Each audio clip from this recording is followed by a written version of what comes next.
Estamos en Getsemaní. Desde aquí vamos a hacer unos podcasts, o por lo menos un podcast, sobre la pelea que está dando la comunidad de Getsemaní contra la gentrificación, contra la cantidad de turistas y el mundo que trae el turismo, que ha hecho que muchísimas personas que han vivido aquí por siglos pues hayan tenido que desplazarse.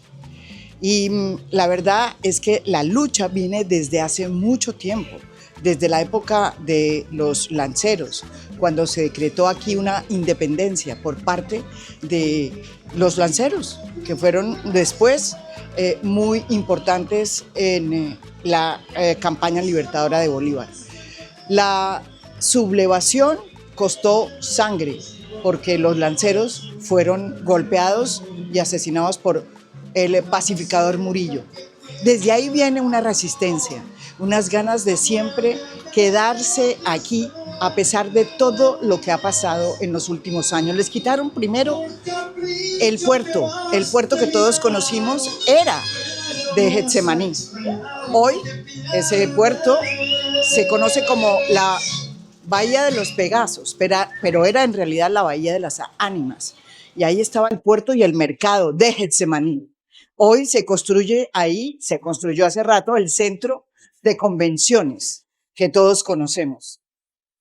Después de que se les quitó la posibilidad de tener puerto, salida al mar y el mercado, han tenido que enfrentar un tema que nunca se imaginaron, la gentrificación. Como ven ustedes, este es uno de los callejones más populares de Getsemaní.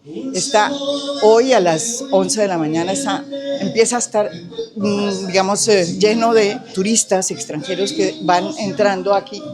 Y esta decisión de abrir las puertas al turismo de Getsemaní ha causado la salida de muchísimas familias que hoy están desplazadas en otros barrios de Cartagena.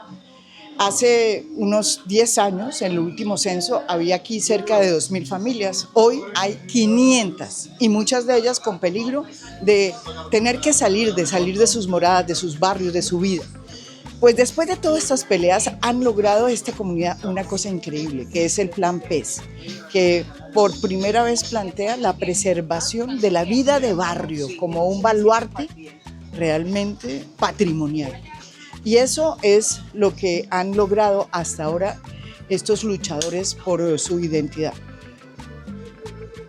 De eso es que vamos a hablar en este podcast, de una lucha por mantener el lugar donde crecieron generaciones y por mantener la identidad de un pueblo, de un lugar y de una región, y en este caso de Getsemaní.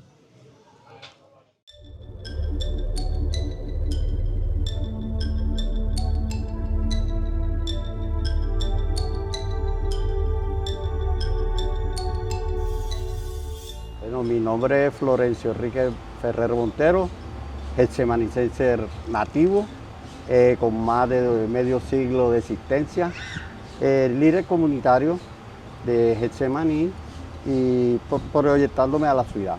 Bueno, estamos en la calle San José, en honor al baluarte San José, que también fue llamada como Avenida del Pedregal y en los últimos años calle Jorge Artel. Estamos aquí frente de esta casa histórica en donde tuve la oportunidad de nacer, nací aquí de mano de una partera getsemanicense, Lidia de la Rosa, y orgulloso de mi calle, de mi barrio, y como nosotros con una casa de tabla de madera, que le llamaban accesoria típica, arquitectura de accesoria, de artesano, nací aquí en esta calle, en esta casa.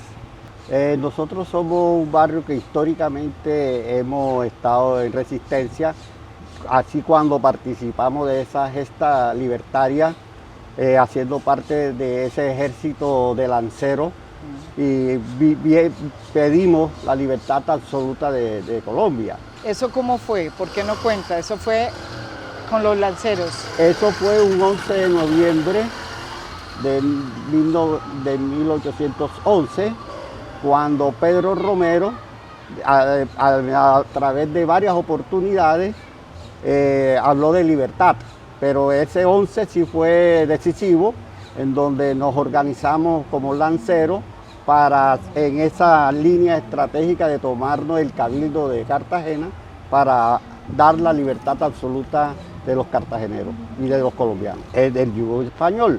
Pero a diferencia de lo que muchos hablaban de muera el rey y viva el buen gobierno, nosotros hablamos de una libertad absoluta. Libertad absoluta es nosotros ser los administradores de la cosa pública. Entonces de ahí viene esa tradición de resistencia de Getsemaní. De ahí viene esa tradición de resistencia que a través de los años, de generación en generación, nos hemos luchado por nuestro territorio.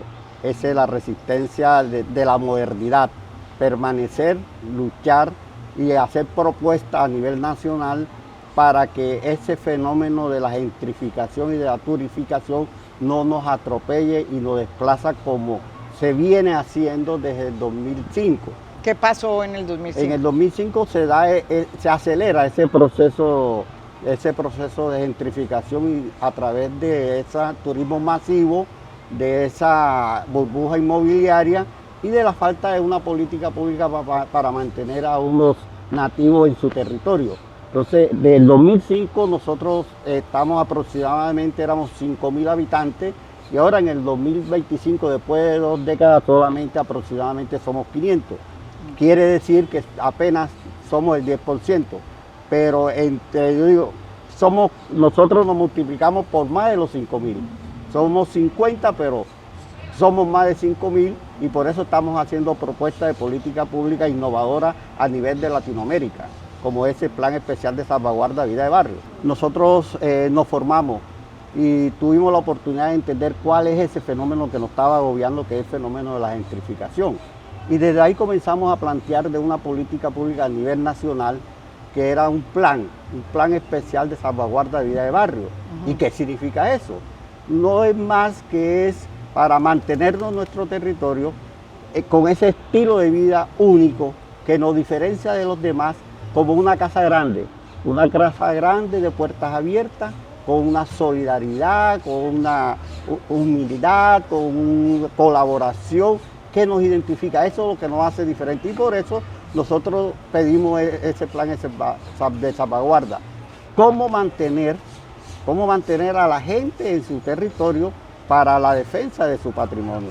Pero no estamos hablando tanto de patrimonio mueble, patrimonio material, sino también estamos hablando de patrimonio inmaterial, pero nos convertimos también en ese eslabón de esa cadena de patrimonio material e inmaterial, y estamos hablando de patrimonio integrado, que es mirar a la gente. El patrimonio solo no tiene vida. El patrimonio tiene vida cuando se interactúa con la gente. Como usted puede observar, estoy aquí al frente de esta Casa Amarilla, en donde, como yo le comenté, aquí nací, pero ese mismo fenómeno de la gentrificación, se elevan los costos por esa burbuja inmobiliaria, la especulación de la tierra, se elevan el costo del impuesto predial y tuvimos nosotros que arrendarla en primera instancia para poder pagar el impuesto predial, el alto costo de los servicios públicos.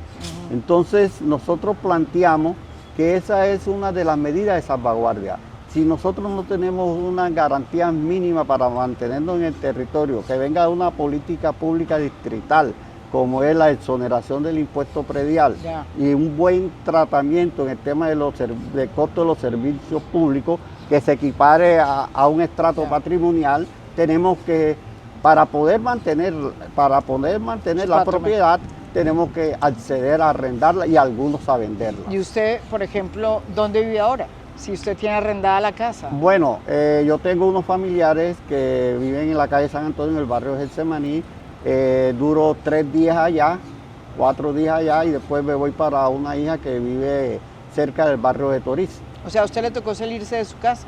A mí me tocó salir de mi casa. Además que la mayoría de las casas son de heredad, somos varios hermanos y como cada hermano tiene una visión diferente y cada uno trata de salir adelante y tiene algunos compromisos, pero Afortunadamente no decidimos venderla, sino arrendarla. ¿Qué le dice a usted, al alcalde? ¿Qué le dice usted al gobernador? ¿Y qué le dice usted a los turistas que viven aquí? Bueno, en este proceso que nosotros hemos iniciado, que es el primer paso, que es un plan especial de salvaguardia de vida de barrio, tenemos cuatro estrategias para poder mantenerlo. Una es que tengan una política pública para la residencialidad. Otra es lo que hemos planteado, un acuerdo distrital en donde se le dé un tratamiento especial en el costo de los servicios públicos y en el costo del impuesto predial. Estamos hablando de una exoneración del impuesto.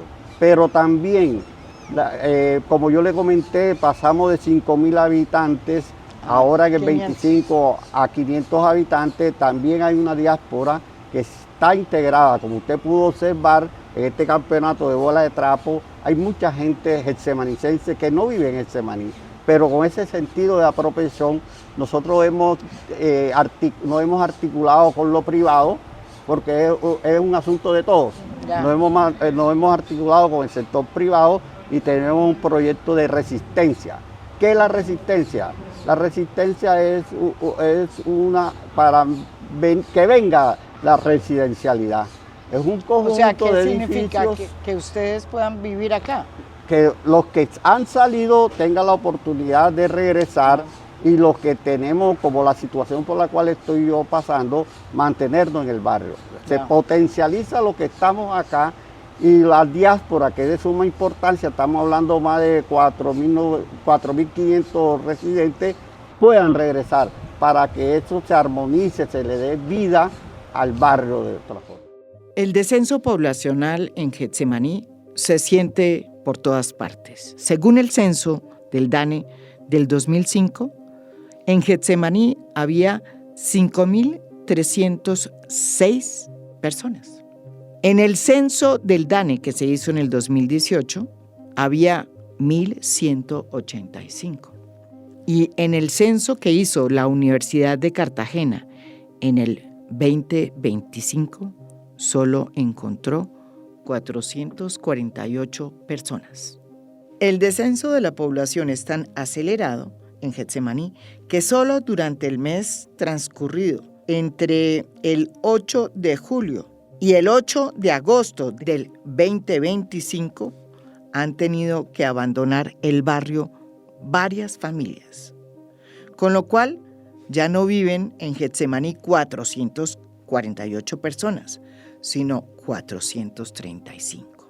Por eso hoy la resistencia que invoca Florencio, un líder de Getsemaní, tiene mucho que ver, no solo con su pasado, sino con la necesidad de proteger la vida del barrio, la vida de barrio de Getsemaní, una localidad que, a pesar de que no tiene ningún escenario deportivo, que no tiene centro de salud, y que la única plaza que tenía, que era la Plaza de la Trinidad, hoy está llena de turistas, pues sigue peleando por sus calles, porque es en las calles donde se hacen los escenarios deportivos, y es en las calles donde se vive la vida de barrio.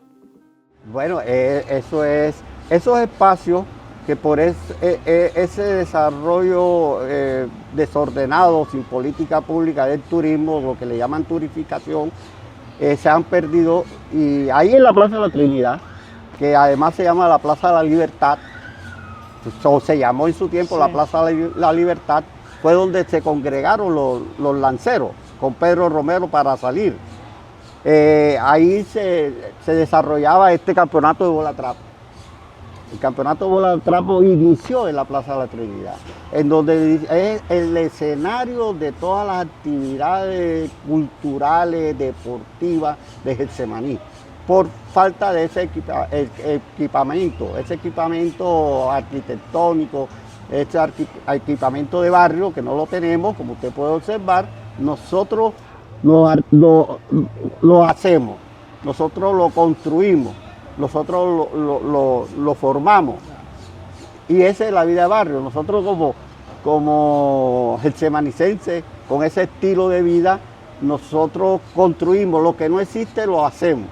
Así como usted está observando una avenida que se convierte en un escenario deportivo cuando no tenemos un escenario deportivo. Así hacemos con la Plaza de la Trinidad, así hacemos con la Plaza del Pozo y con otros. Pero ya abiertos. no lo pueden hacer en la Plaza Trinidad, ¿por qué? Bueno, ese proceso de la falta de un control, la falta de esa política pública, el tema del espacio público, no hay control. Y el turismo y ese fenómeno de la turificación se ha tomado todos esos espacios. Pero sí estamos construyendo para recuperar esos espacios una agenda cultural. El lanzamiento, la primera divulgación del plan especial de salvaguarda de vida de barrio, una vez fue aprobado por el Consejo Nacional de Patrimonio, ahí fue la Plaza de la Trinidad. Ya. Ahí comenzamos a divulgarlo, porque recuperar los espacios no es a través de la violencia ni de la fuerza. Vamos a hacerlo a través de actividades culturales, deportivas, en donde pongamos en escenario nuestras manifestaciones, que es lo que también hace parte de la vida de barrio. A Davinson Gaviria, otro líder de Getsemaní, que forma parte de la resistencia, le tocó acomodar su casa y su vivienda para poder convivir con la gentrificación que vive su barrio. La parte inferior de su morada es hoy un bar que tiene salida a uno de los callejones que en las noches se llenan de turistas. Bueno, mi nombre es Davinson Gaviria Pájaro, soy tecnólogo en guianza turística y egresado de la Escuela Taller Cartagena de India del taller de carpinterías. Y estamos aquí en el Callejón Ancho, especialmente en el Club Los Carpinteros. Bueno, esta era una calle donde vivían muchas familias, aquí hay alrededor de unas 27, 29 casas y todas eran viviendas familiares. Aquí los niños podían jugar todo el día, o sea, el bullicio de los niños era todo el día después que salían de la escuela, la gente sentada en la puerta de la casa, en una mecedora, de pronto sacando un frijolito negro para hacer un arroz, rallando un coco, las vecinas de pronto reunidas jugando lotería, cartas, y bueno, era un lugar, la verdad, que tenía una magia que se la daba a la misma gente. Sí, antes de que yo viviera en esta casa, nosotros vivíamos en la calle Las Chancletas y esta era una casa de la familia Daza Julio. Pero los patios de Getsemaní eran patios abiertos a que cualquier niño podía entrar y jugar. Yo podía pasar todo el día jugando en la casa de mi vecina y allá almorzaba y ese tipo de cosas. Entonces, estas eran 5 accesorias que podían tener solo la primera parte, que fue donde se encuentra ubicada la barra. Más o menos esa área era la zona que ocupaba la vivienda, y de pronto unos 4 metros más hacia allá, que era la cocina. Que estaba, recuerdo mucho, estaba cercado como con zinc, no era un muro como tal. Sí. Y lo demás era patio. Había muchos árboles de ciruela, níspero, mamón, jobo, que ya no se ve. Y el vecino tenía una cría de gallinas. Entonces en las tardes nosotros nos veníamos a ayudarlo a recoger los pollitos y las gallinas. También tenía criadero de cerdos. Entonces era la recreación, ese era el internet de nuestros tiempos, y bueno, desafortunadamente ya la gente va reclamando su parte de la herencia y así cada uno va vendiendo, y es que se van dando las divisiones que podemos ver hoy, como en este caso de este local. La decisión suya de enfrentar la gentrificación cuando empezó eso a suceder dijo, yo no me quiero ir, y pues si hay tantas personas que están sacando provecho de la gentrificación, pues yo voy a montar mi negocio. ¿Cómo es este proceso? Bueno, en realidad la idea nace en una tarde como hoy, un domingo después de Volatrapo. Yo hacía parte de un equipo que se llamaba Los Carpinteros y siempre nos reuníamos aquí porque éramos un grupo de amigos y familiares que trabajábamos aquí y conversábamos. Después a mí como que se me dio la idea de que la carpintería se vino abajo con la apertura de grandes plataformas como Home Center, entre otros, y entonces ya veíamos que todo el mundo estaba montando negocio y nosotros dijimos, bueno, ¿por qué no también entrar en el encadenamiento turístico para así poder tener las herramientas para quedarnos en el territorio? Y por eso decidimos entrar al sector. De pronto no fue la intención, sí, pero nos tocó y eso nos ha dado algunas herramientas para poder subsistir y subsanar algunas cosas porque los impuestos aquí son bastante altos. Yo pienso que la ventaja nuestra es haber sido un barrio popular y haber sido un barrio que quedó marcado por la historia, por el fenómeno que se dio aquí, que fue el movimiento de independencia. Ese espíritu de resistencia, de lucha, nosotros lo hemos heredado, así como usted lo mencionó. Antes fueron nuestros mayores como Florencio, Miguel Caballero, Nilda Meléndez, entre otras personas, y hoy nosotros recibimos esa bandera y estamos actualmente pensando en cómo entregamos la batuta a las futuras generaciones, porque este es un proceso que, si bien se inició hace más de 40 años, nosotros tenemos que tratar de que se continúe porque no somos eternos, ¿no? Y uno también tiene que ir empoderando a los jóvenes con todo lo que representa el barrio del Getsemaní para nosotros. No se puede quedar como en letra muerta la declaratoria del PES, por eso insistimos en que el reto más grande de nosotros ahora es la divulgación y que los jóvenes y los residentes del barrio se empoderen de esa herramienta que tenemos para poder mantenernos acá en el territorio. Uno de los hitos que en este momento tiene Getsemaní es la llegada del Four Seasons, un proyecto que viene gestándose desde hace 10 años. Y desde hace 10 años, la comunidad y los líderes de Getsemaní han estado trabajando con este proyecto hotelero que hoy ya está a punto de cobrar vida. Sin duda, el impacto que pueda o no tener el Four Seasons en Getsemaní ha sido uno de los temas que más ha ocupado a los líderes de este barrio, quienes han dedicado sus últimos años a ver cómo logran que ese Four Seasons reconozca la importancia de Getsemaní y entienda la necesidad que hay, incluso para ese proyecto hotelero, que la vida de barrio de Getsemaní se preserve. Pasó algo curioso y es que dentro de esas reuniones de socialización de ese proyecto hotelero como el Four Seasons, nace una discusión porque nosotros nos oponíamos a ese proyecto porque sabemos lo que representa para el barrio. Y en esas discusiones fuertes que tuvimos es que se le genera una inquietud a Javier Pimienta, quien era el gerente del proyecto San Francisco Investment en ese tiempo, y él de pronto se quedó con la preocupación o la inquietud de qué estaba pasando con la comunidad y por qué la comunidad se resistía a salir del territorio, porque el proyecto en el momento que se planteó era una amenaza para nosotros, porque es un proyecto que va a traer turismo de muy alto poder adquisitivo y eso va a hacer que mucha gente ponga los ojos en el sector. De hecho, ya podemos ver que el sector aledaño al proyecto Four Seasons era un sector donde había muchas ferreterías y hoy en día esas ferreterías están siendo desalojadas para darle paso a otro tipo de negocio. Porque cuando abra el hotel, todo negocio que esté alrededor de ese hotel va a tener, digamos que un mercado, un nicho de mercado que no es un nicho de mercado que tenga actualmente la ciudad. Eso va a ser un hotel 7 estrellas. Usted se puede imaginar qué tipo de personas van a estar viviendo ahí. ¿Se sentaron con ellos y qué pasó? Bueno, inicialmente comenzamos una serie de digamos que de trabajo, de negociaciones con ellos. Ellos hicieron algunas, o hacen apoyos todavía, algunas actividades que hacemos durante el año. Nosotros tenemos una agenda cultural bastante rica y ellos han apoyado también esa agenda.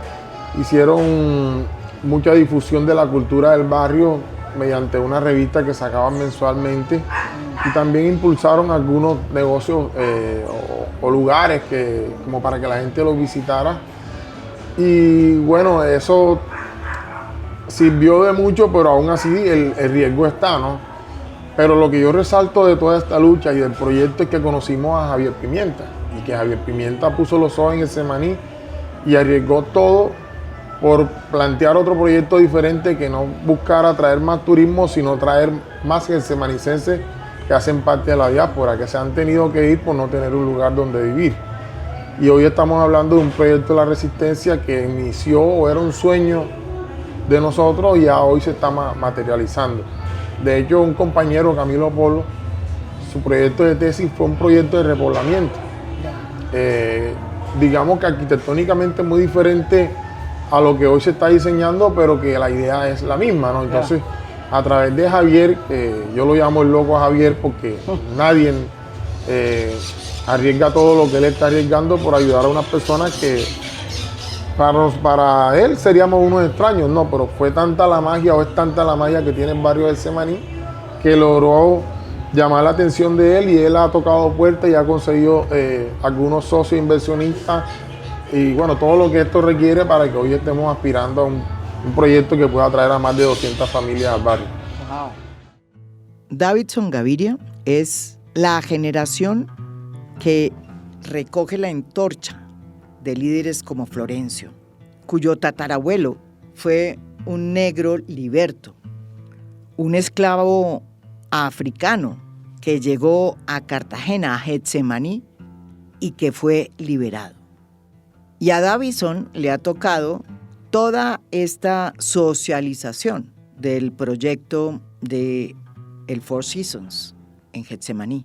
Y cuando él habla de cómo es que hoy hay un proyecto con inversionistas que aspira a atraer a más de 200 familias al barrio, está hablando de un proyecto que se llama Resistencia y que lo dirige Javier Pimienta, quien hoy dejó de ser la persona encargada de llevar a cabo el proyecto del Four Seasons en Cartagena, sino que ha decidido crear un proyecto urbanístico comprando uno de los lotes más grandes en Getsemaní, en el que planea construir un teatro, un centro comunal que nunca han tenido los pobladores de Getsemaní, un taller de carpintería y unas viviendas que puedan acoger a parte de la diáspora de Getsemaní. Esto antes, estamos en Getsemaní primero que todo, pero donde estoy aquí en este parqueadero con vista al mar, a la bahía, ¿sí? Era donde quedaba el mercado. El mercado, esta es la Bahía de las Ánimas, ¿sí?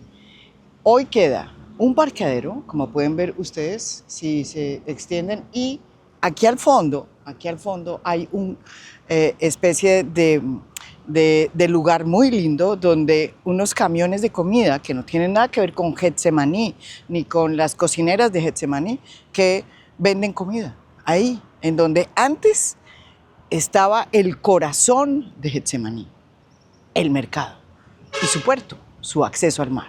¿Por qué diablos las personas que hicieron esta concesión o las empresas no contaron con el hecho de que Getsemaní y sus cocineras podían ser las que venden la comida ahí? Hoy ese puerto prácticamente está privatizado y los de Getsemaní quieren volver a él en la forma en que hoy se puede, que es a través de estos camiones de comida. Yo crecí con ya el mar cercenado, pero mis padres me cuentan que la despensa de Getsemaní estaba ahí en la Bahía de las Ánimas. Ellos se podían dar el lujo de decirle a la señora, sea la mamá o a la esposa, monta el arroz que voy por la liga. La liga es la proteína, nosotros le decimos la liga, monta el arroz que voy por la proteína. Y ellos iban a la Bahía de las Ánimas y de allá sacaban buen pescado, pargo, sierra, barracuda, de todo tipo, porque había mucha variedad. Pero cuando yo crecí, ya cuando yo nací y tuve uso de razón y traté de conectarme con el mar, ya tenía que volarme una reja o pasar por debajo.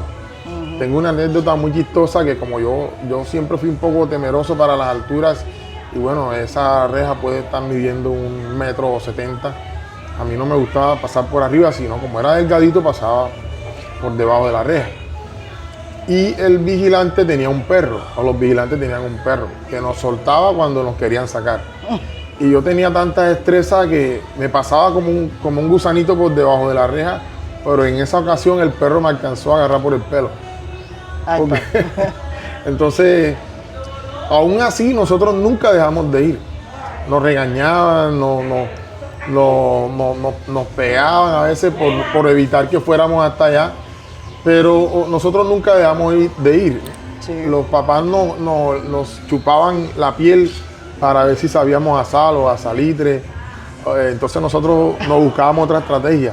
Sí. Nos llevábamos un interior y lo dejábamos allá guardado en los huequitos de las murallas. Y entonces allá cogíamos agua fresca, agua dulce y nos lavábamos. Y así íbamos, nos la ingeniábamos porque era todo. O sea, el puente Román, esa bahía de las ánimas.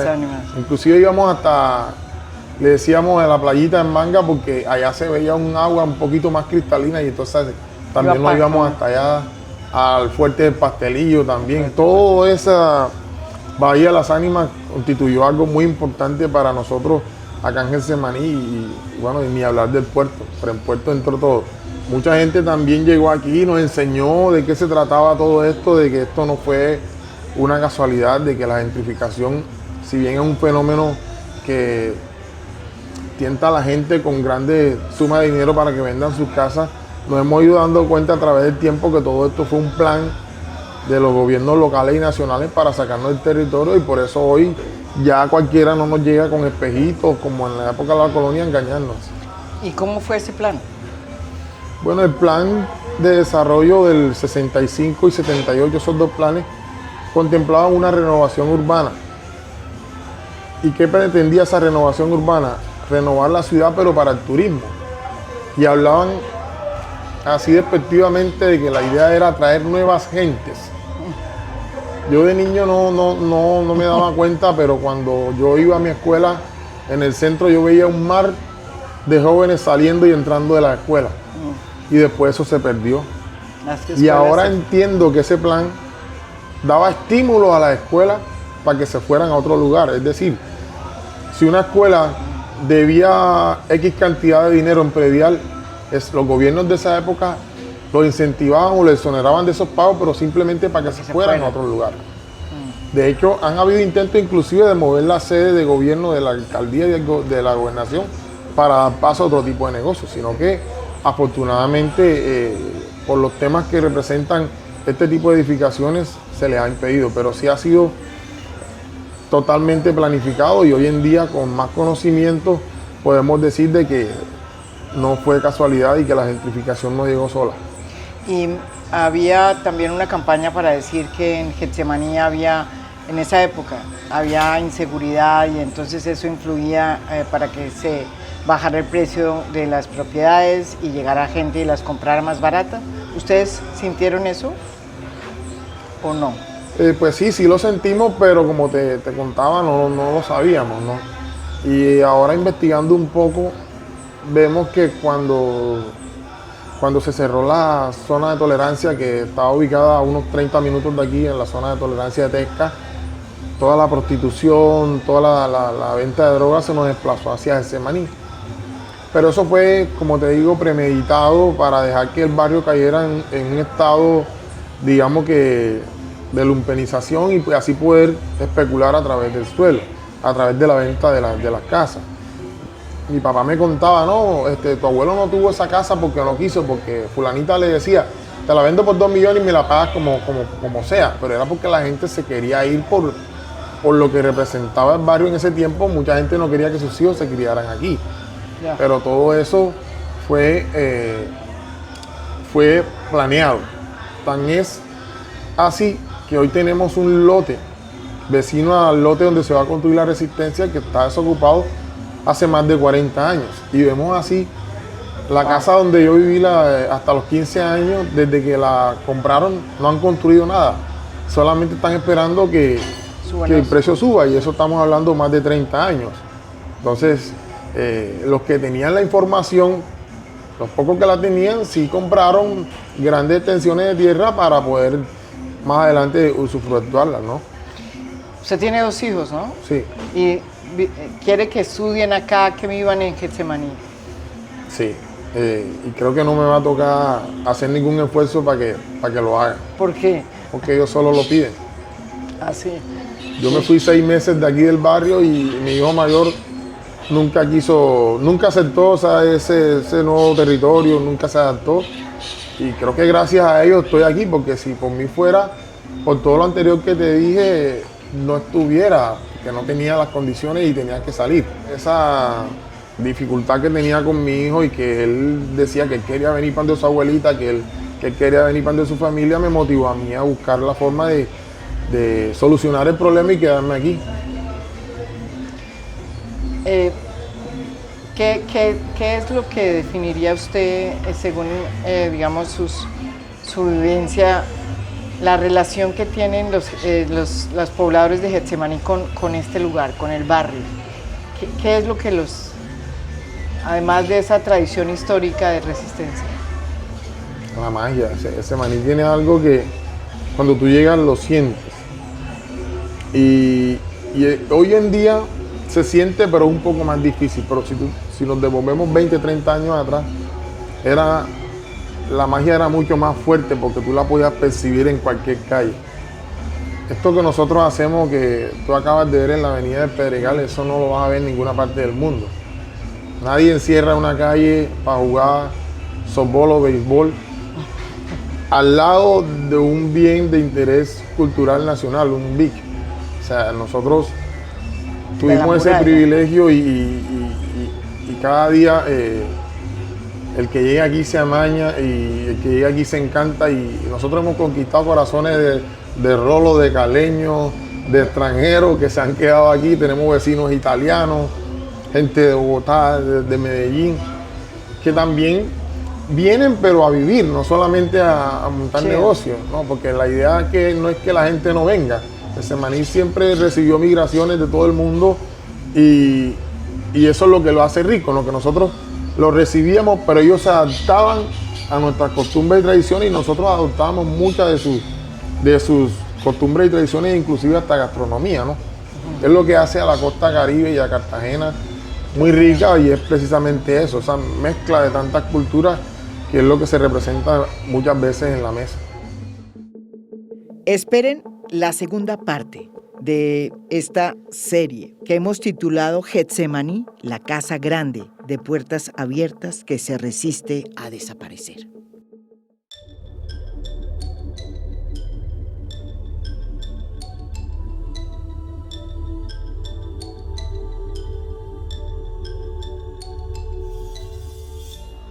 A Fondo es un podcast producido por Mafialand. Producción general, Beatriz Acevedo. Producción de audio, Santiago Acosta López. Música original del maestro Óscar Acevedo. Nos pueden escuchar también en mi canal de YouTube. Gracias por escuchar. Soy María Jimena Duzán.